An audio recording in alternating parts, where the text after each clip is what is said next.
Assalamualaikum warahmatullahi wabarakatuh. Waalaikumsalam warahmatullahi wabarakatuh. Alhamdulillah hari ini kita bisa melakukan bincang-bincang santai membahas tentang fenomena umat. Saat ini ada satu fenomena yang unik di masyarakat, para panelis. Menurut data di tahun 2022 itu angka perceraian itu sampai 516.000 setahun.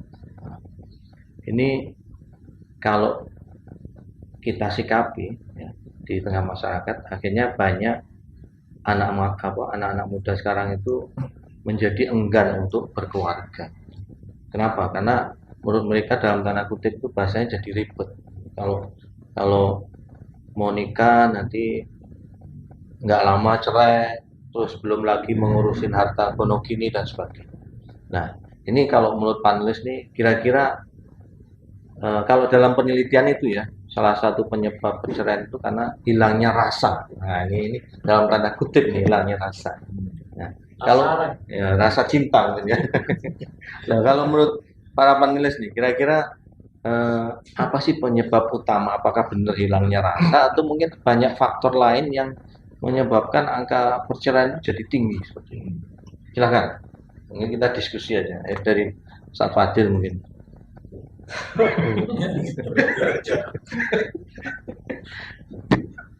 Ya, sekali lagi menarik ini membahas tentang cinta pernikahan, termasuk tadi terakhir sampai kepada perceraian ya. Iya. Dan ternyata angkanya perceraian itu cukup tinggi, Iya. bahkan mungkin tinggi gitu. Sangat tinggi itu. Sangat tinggi ya. Dan mungkin saya tambahin, didominasi umur 30 sampai 40 tahun Artinya kalau Itu se-Indonesia itu di ya. Indonesia. usia kematangan itu usia yang mestinya Iya, sebenarnya udah matang dewasa ya. ya, dewasa Dewasa cara lebih berpikir. mengerti terhadap berbagai persoalan, termasuk persoalan keluarganya sendiri kan harusnya.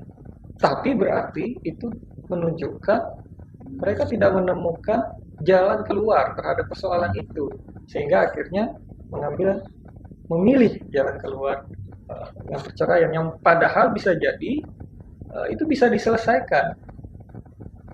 Tentu lebih utama diawali dari bagaimana pernikahan itu berlangsung. Gitu. Apa dasar bagi mereka yang menikah itu?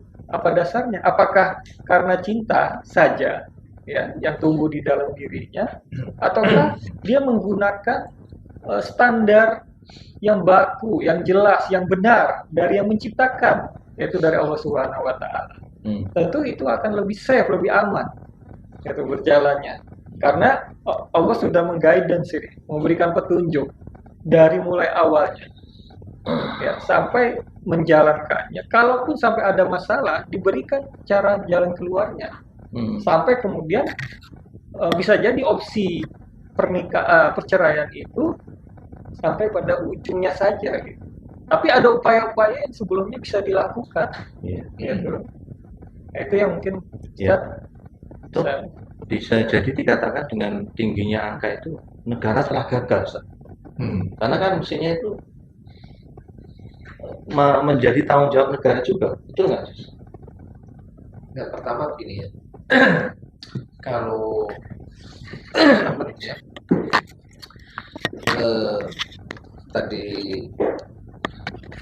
pada awal pembukaannya, apakah perceraian itu disebabkan hilangnya cinta kan Iya, gitu ya? betul. Bisa iya, bisa juga enggak.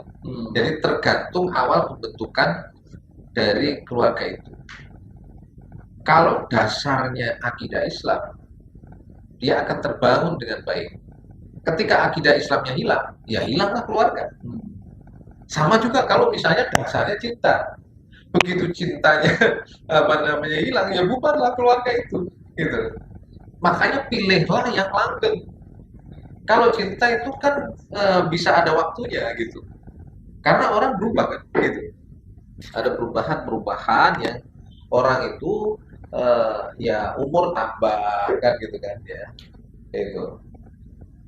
Nah, terus keadaan juga mungkin berubah gitu ya. Mungkin awal-awal miskin gitu ya. Terus tiba-tiba kaya udah banyak tambah istri. Nah itu kan berkurangnya cinta. Asalnya satu buat satu, sekarang jadi dua buat satu kan berkurang juga kan ya. Tapi kalau dasar awalnya karena cinta, cintanya berkurang, protes dia kan. Tapi kalau dasarnya karena ibadah kepada Allah, maka dia akan berpikir itu, apakah ini maslahat ke depannya bisa berlanjut keimanan dan ketakwaan dia. Karena ini yang langgeng begitu. Maka dia akan berpikir rasional dan itu bisa dipertahankan gitu atau tidak dipertahankan begitu. Bukan karena berkurangnya cinta begitu. Karena dibagi dua misalnya gitu ya. Itu atau kalau awal itu ya apa namanya lagi kesandung sedikit aja langsung kan itu masnya waduh gitu kan aduh sayang gitu ya begitu begitu udah 2 tahun 3 tahun karepmu dewe ya, gitu kan kesandung karepmu gitu kan nah itu kan orang mengatakan itu perubahan rasa gitu kan nah jadi tergantung awalnya makanya kan usisa ala taqwa nah itu yang penting gitu. Jadi bangunan itu dulu mana naluri sama akidah yang harus didulukan akidah bukan naluri naluri itu dibuat oleh Allah Allah itu sudah menyiapkan segala sesuatu aturannya dalam ini karena itu keputusannya akidah dulu jangan naluri dulu gitu. Tapi ada yang menarik saat ini. Hmm. Kenapa menurut data perceraian di KUA yang mengajukan gugat cerai itu pihak perempuan dulu? Nah, ini kan ujian bagi kaum laki-laki gitu loh. Artinya ujiannya wanita itu di saat suaminya tidak punya apa-apa, ujiannya laki-laki di saat dia punya apa-apa gitu loh. Di saat laki-laki punya apa-apa, maunya banyak. Nah, kalau di saat suami tidak punya apa-apa, perempuan ini ujiannya berat di sini. Apa karena faktor itu atau apa ya? Ini ada kaitan dengan zaman atau gimana ya?